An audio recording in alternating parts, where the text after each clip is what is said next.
Let's continue on by talking about the transpose. We'll start with an example.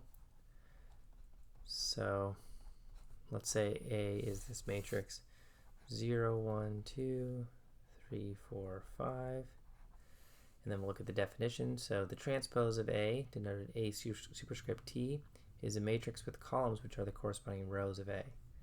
So A transpose is going to have columns which are the rows of this matrix. The first row here is 0, 1, 2. So the first column here is going to be 0, 1, 2. Second row is 3, 4, 5. Second column is going to be 3, 4, 5.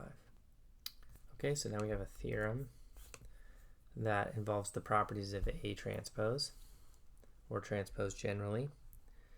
And we'll illustrate one of these properties with an example.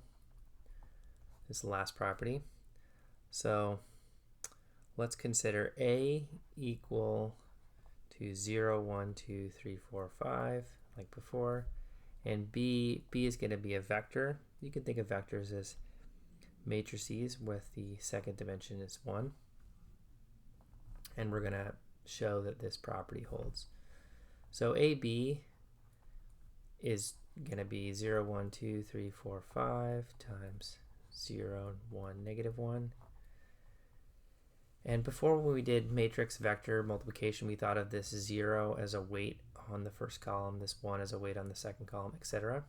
But we can do it this other way, where it's a row of A times the first column of B, and then the second row of A times the first column of B. And we'll get, if we do this product,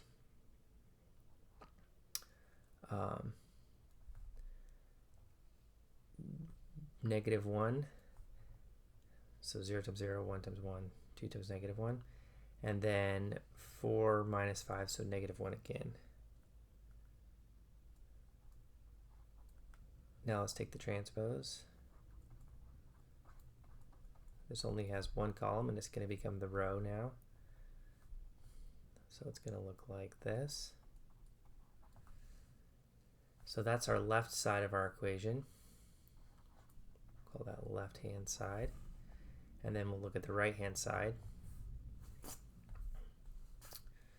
So first let's compute B transpose. That's going to be 0, 1, negative 1.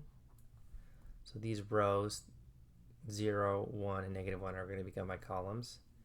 Somewhat trivial. And then A transpose is going to be, well, we did that already. That's going to be 0, 1, 2, 3, 4, 5.